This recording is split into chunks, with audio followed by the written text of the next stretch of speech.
উৎসর্গ করেছে আমাদের আতিক।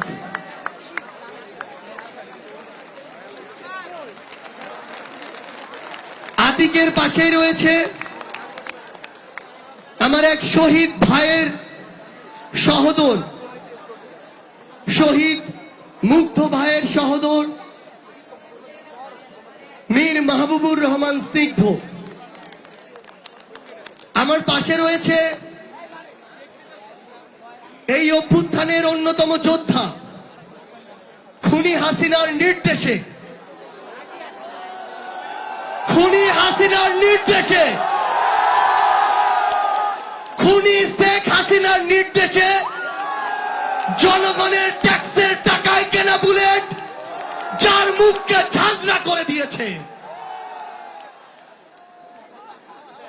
আমাদের আহত যোদ্ধা খোকন চন্দ্র বর্মন ভাই, খুনি হাসিনা কিভাবে তার মুখকে ঝাঁঝরা করেছে তা পুরো বাংলাদেশের দেখা প্রয়োজন। আমি আমাদের খোকন ভাইকে অনুরোধ করব, পুরো বাংলাদেশের সামনে তার উৎসর্গকৃত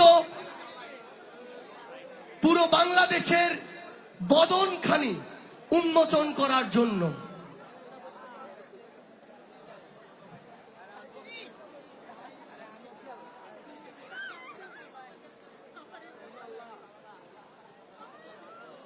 আমার বাম পাশে রয়েছে আমার এক শহীদের মা, শহীদ আহনাফের মা, কলেজ পড়ুয়া শহীদ আহনাফের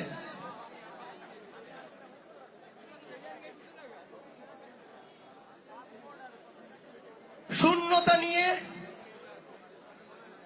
এখনো প্রত্যেকটা মুহূর্ত চোখের পানি ফেলে আমাদের যে মায়েরা শুধু বাংলাদেশের কথা চিন্তা করে আমাদের মাঝে শত কষ্ট বুকে নিয়ে বেঁচে আছেন, তেমনি একজন মা আমাদের শহীদ আহনাফের মা। আমাদের মায়ের পাশে রয়েছে আমাদের আরেক বোন,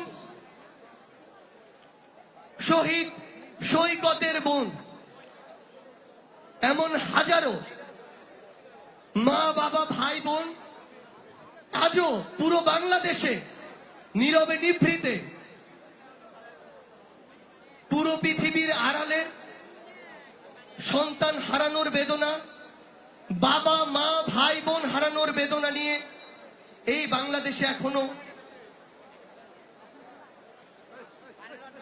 বেঁচে আছে।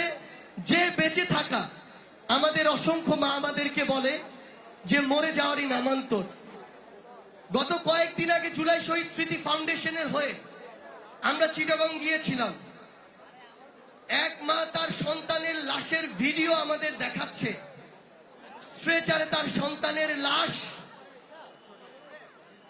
সন্তানের মাথার পাশে একটা গামছায় তার সন্তানের মগজ, খুনি হাসিনার বুলেটে তার সন্তানের খুলি মাথা থেকে আলাদা হয়ে মগজ শরীর থেকে আলাদা হয়ে গিয়েছে। এবং আমাদের মা সেই জন্মের পরে যেভাবে পরম যত্নে বছরের পর বছর একটি সন্তানকে লালন পালন করেছে, সেভাবে সেই পরম যত্নে শহীদ হওয়া সন্তানের মগজকে আগলে রেখেছে।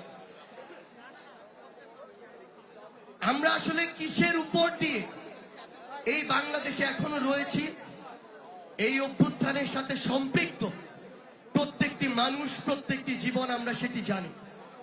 আমি প্রথমেই অনুরোধ করছি, এই বাংলাদেশের স্বার্থে, বাংলাদেশের মানুষের স্বার্থে, আমার জীবন দেয়া, রক্ত দেয়া ভাই বোনদের স্বার্থে দয়া করে আপনারা বাংলাদেশে আর নতুন করে রাজনৈতিকভাবে এই বিভাজনগুলো আর সৃষ্টি করবেন না। দয়া করে যখন আপনাদের সামনে দেশ আসবে, দেশের মানুষ আসবে, তখন সবকিছুর ঊর্ধ্বে আপনারা দেশ এবং দেশের মানুষকে প্রায়োরিটি দিবেন। আমরা যদি ঐক্যবদ্ধ থাকতে পারি, তবে খুনি হাসিনার কোনো দোষর কেন, খুনি হাসিনা কেন, তার কোনো চিহ্ন এই বাংলাদেশে থাকতে পারবে না। আমরা আপনাদেরকে আমাদের জায়গা থেকে আরেকটি অনুরোধ করতে চাই। এই খুনি হাসিনা বিগত 16 বছরে বাংলাদেশে তার স্বৈরাচারী একটা রেজিম প্রতিষ্ঠা করতে গিয়ে সবার আগে বাংলাদেশের যে প্রতিষ্ঠানগুলো, ইনস্টিটিউশনগুলো, এগুলোকে ধ্বংস করেছে। এই প্রতিষ্ঠানগুলোর সাথে সম্পৃক্ত প্রত্যেকটি মানুষকে হয় দালাল বানিয়েছে, না হয় দাস বানিয়েছে, না হয় নিষ্ক্রিয় দর্শক বানিয়েছে। এখন আমাদের সময় আমাদের এই প্রতিষ্ঠানগুলোকে আবার স্বাধীন সত্তা হিসেবে বাংলাদেশে প্রতিষ্ঠা করা। ওই 5ই আগস্টে বাংলাদেশ সেনাবাহিনী যে গার্ডস দেখিয়েছে, আগামীর বাংলাদেশে বাংলাদেশের প্রত্যেকটি প্রতিষ্ঠানকে সেই গার্ডস দেখাতে হবে। আমরা বাংলাদেশ পুলিশকে একটি কথা বলতে চাই, খুনি হাসিনা বিগত 16 বছরে স্পেশালি এই অভ্যুত্থানে বাংলাদেশ পুলিশ নামক প্রতিষ্ঠানটিকে ইউজ করে, আমি এই শব্দটি আবার বলছি, ইউজ করে ক্ষমতায় বসে থাকার সর্বোচ্চ ক্ষমতা পিপাসু মনোভাব দেখিয়েছে। আমরা বাংলাদেশ পুলিশকে অনুরোধ করতে চাই, আপনারা বিগত 16 বছর এবং এই অভ্যুত্থানে আপনাদের ইমেজ অনেকখানি হারিয়েছেন। এখন সময় এসেছে আপনাদের এই ইমেজ পুনরুদ্ধার করার। আমরা আপনাদের উপর আগামীতে আস্থা রাখতে চাই। আমরা চাই আপনারা আপনাদের সগর্বে বাংলাদেশে আবার প্রতিষ্ঠানের সুনাম ফিরিয়ে আনুন। তবে এটি শুধুমাত্র আপনারাই করতে পারবেন এবং আপনাদের কাজের মাধ্যমে করতে পারবেন। আমরা চাই এই অভ্যুত্থানে যারা আমাদের শহীদ ভাই রয়েছেন, আহত যোদ্ধা রয়েছেন, তাদের বিচার এই বাংলার মাটিতে, তাদের হত্যাকাণ্ডের সাথে জড়িত যারা আছে, তাদেরকে যারা রক্তাক্ত করেছে, তাদের বিচার এই বাংলাদেশের মাটিতে নিশ্চিত করার জন্য আপনারা আপনাদের জায়গা থেকে সর্বোচ্চ চেষ্টা করুন।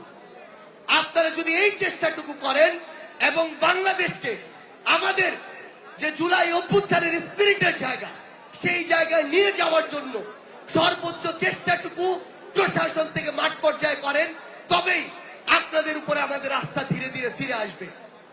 পরিশেষে শুধু আপনাদের প্রতি একটাই অনুরোধ,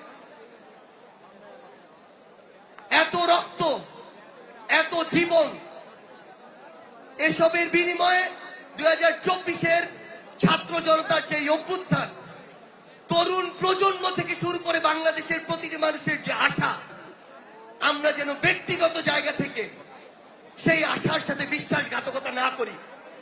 আমরা যেন ব্যক্তিগত পারিবারিক সুবিধার জন্য একজন যোগ্য মানুষকে বিভিন্ন উপায়ে পিছনে না ফেলি। আমরা যেন নিজের স্বার্থের জন্য তদবির করে একজন যোগ্য মানুষকে তার স্থান থেকে সরিয়ে না দেই। সরকার যতই চেষ্টা করুক, প্রশাসন যতই চেষ্টা করুক, আইন শৃঙ্খলা রক্ষাকারী বাহিনী যতই চেষ্টা করুক, আমরা যদি ব্যক্তিগত জায়গা থেকে আমাদের দায়িত্ব পালন না করি, তাহলে যেই বাংলাদেশের স্বপ্ন আমরা দেখছি, সেই বাংলাদেশ প্রতিষ্ঠা করা সম্ভব নয়। কিন্তু আমরা প্রত্যাশা রাখি এই তরুণ প্রজন্মের কাছে, যারা এই অভ্যুত্থানের নেতৃত্ব দিয়েছেন, আপনারা সামনে থেকে এই অভ্যুত্থানের স্পিরিটকে সামনে রেখে আমাদের কাঙ্ক্ষিত বাংলাদেশ প্রতিষ্ঠায় অগ্রসেনানীর ভূমিকা পালন করবেন। শেষ করতে চাই, যে স্লোগানগুলোকে বুকে ধারণ করে এই অভ্যুত্থানের শুরু থেকে শেষ পর্যন্ত আমরা লড়াই করেছি, আমরা একসাথে সেই স্লোগানগুলো দিতে পারবো কিনা? আমরা দিতে পারবো একসাথে সেই স্লোগানগুলো?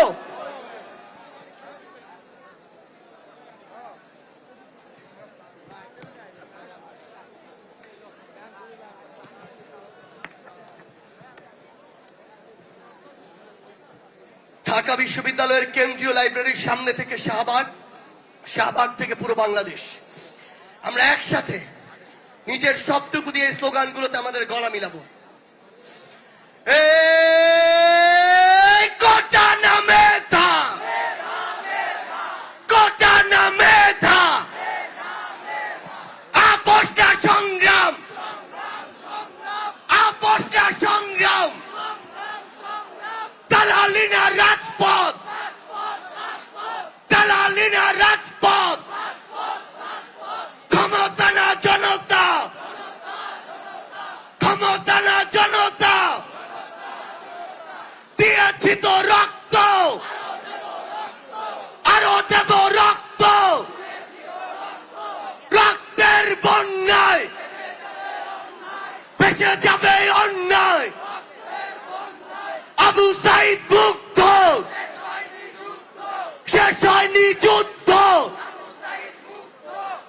ফাসি মুক্ত, শেষ হয়নি যুদ্ধ, ফাঁসি ফাঁসি ফাঁসি চাই, খুনি হাসিনার ফাঁসি চাই, ফাঁসি ফাঁসি ফাঁসি চাই, খুনি হাসিনার ফাঁসি চাই। আমরা বিশ্বাস করি আগামীর বাংলাদেশে যত খুনি ছিল, খুনি হাসিনা সহ, তাদের দৃষ্টান্তমূলক শাস্তি দেখেই, তাদের ওই ফাঁসির মঞ্চ দেখেই, ওই মঞ্চে থেকে তাদের লাশ নামানোর দৃশ্য দেখেই আমরা এই বাংলাদেশ থেকে চিরনিদ্রায় শায়িত হতে পারবো। তার পূর্ব পর্যন্ত আমাদের যে সংগ্রাম, আমাদের ইনকিলাবের যে সংগ্রাম, সেই সংগ্রাম চলবে। দেখা হবে আপনাদের সাথে, হয় সংগ্রামের রাজপথে অথবা বিজয়। ইনকিলাব জিন্দাবাদ। Thank you so much. আমি